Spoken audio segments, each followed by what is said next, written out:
तक 75 साल में आप लोगों ने सुनी है, जो नेगेटिव अप्रोच है इसको एग्जिट कीजिए और नई चीजें सुनिए। अगर इस सिस्टम को चेंज करके चलना है, पूरी हो सकती है आपकी। ये एजुकेशन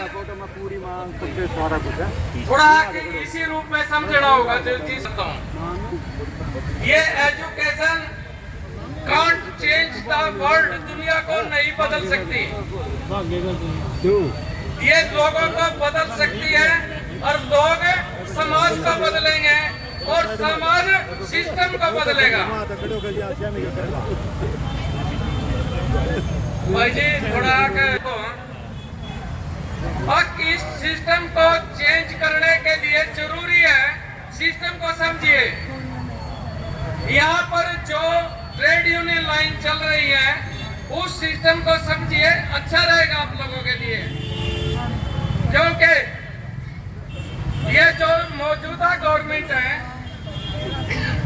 ऑल द सैफ्रॉन की गवर्नमेंट, सब लोग आंदोलन को बंद करना चाहती हैं और हम इतना तो समझ गए हैं कि ये गरीबी क्यों है, लेकिन ये गरीबी किस लिए है, ये सरकार इसको क्यों मेंटेन करना चाहती है, ये वेजेज क्यों नहीं मिल रहे हैं, ये नौकरियां क्यों नहीं रेगुलराइज हो पा रही हैं, सरकार फंडामेंटल राइट्स क्यों नहीं बना रही है रोजगार को, ये हमें समझने की जरूरत है। तो आपको मैं सिर्फ इतना ही कहूंगा, आप लोगों ने हमें सुना, आपका धन्यवाद। टाइम शॉर्ट है, आपने 1 बजे मेमोरेंडम भी देना है। धन्यवाद। पूरा टाइम है को बढ़ाते हुए आशा वर्कर मिड डे मील की जिला प्रधान शिमला जी नहीं दिए चाय का प्याई थोड़ी ना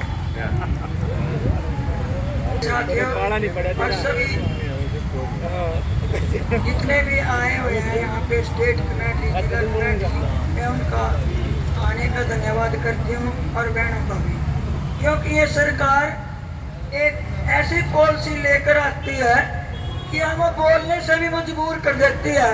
जैसे रात हम बैठे थे, हमारे कर्मचारी अपने माध्यम से गीत गा रहे थे, तो पुलिस बार बार उनको टोक रही थी।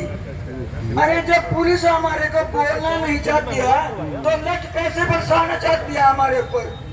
क्यों हम औरतें हैं, इसलिए सरकार हमारे को दिवाती है। पहले ही हमारी सैलरी को भी इतने दिन हो गए हैं, कोई कर्मचारी ऐसा नहीं है जिसकी सैलरी के बारे में सरकार सोचती है, और औरतों को भी ऐसे दबाना चाहती है। कभी पहले भी नहीं डंडे लगे तो इस सरकार ने आंधे ही डंडे बजाए, मिड डे मील पा, आशा वर्कर पा, आंगनबाड़ी पा, आग के गोले भी फेंके थे जब चंडीगढ़ गए।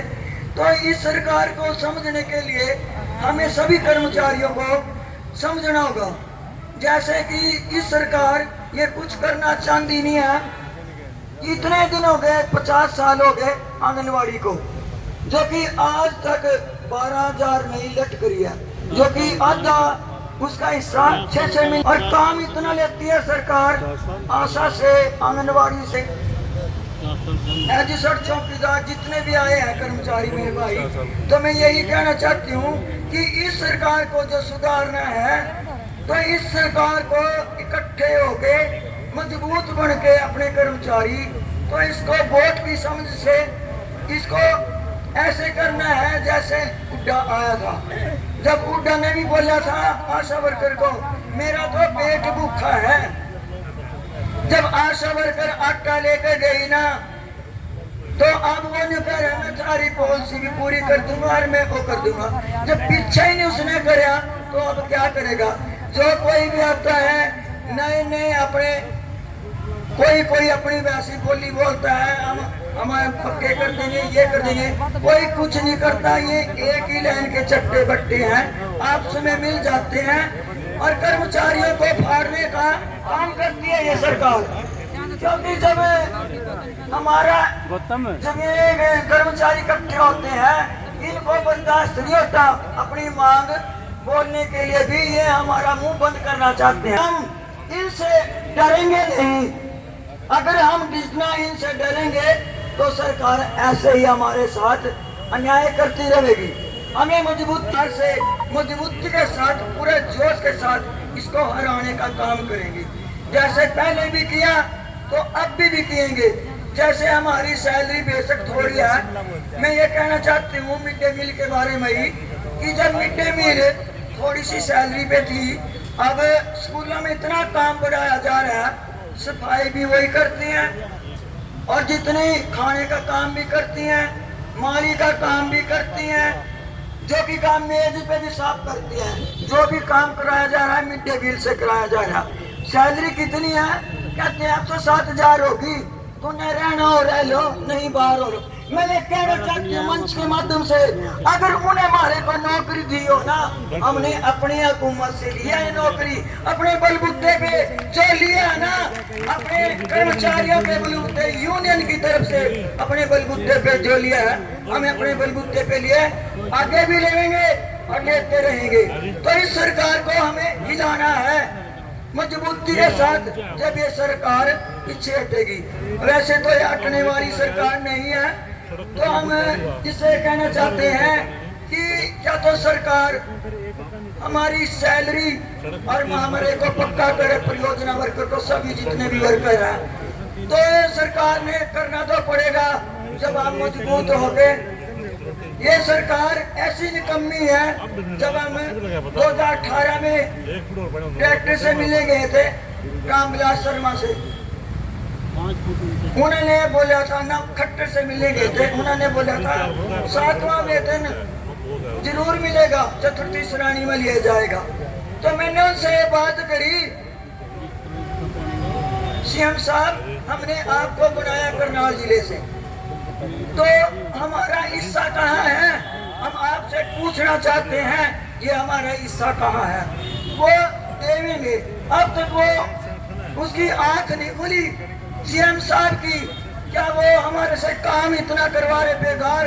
अगर एक कुत्ता भी आ जाए ना, 5,000 तो उसकी भी सैलरी भी नहीं है, एक कुत्ता भी आ जाए। और हमारी मिड डे मील तो 1-1 जार का खाना बना रही और बर्तन मांज रही और दूध पिलाती हैं, सारा काम मिड डे मील। वो 26,000 तो क्या, 26,000 भी थोड़े हैं हमारे मिड डे मील के लिए। हमारे को क्या देते हैं? 300 रुपए वर्दी के, जो कि हम वर्दी समाने जाते हैं तो 300 रुपए ड्रेस के सिलने वाली लेती है, और सरकार हमारे को क्या दे रही? 300 रुपए। तो हम इस सरकार को कहना चाहते हैं, अगर सरकार एक पालिश जूते भी कराए ना, 300 रुपए तो एक पालिश के जूते कराते हैं बड़े बड़े लोग। एक कुत्ते पाले इन्होंने, सबने अपने घर में हमारे को कुत्ता ही समझ रखा है इन्हें, पर हम इस कुत्ते का ऐसा इसको कुत्ता बनाएंगे जो एक गलिया में फिरेगा, वोट मांग लेगा, पर हम इसको वोट नहीं देंगे। जब हमारे दरवाजे पाएंगे वोट मांगने के लिए, हमने पहले बनाया था हम दरवाजे पे, पर हम आपको दरवाजे पे बैठने नहीं देंगे। कभी सरकार को हमें हिलाना और मजबूती के साथ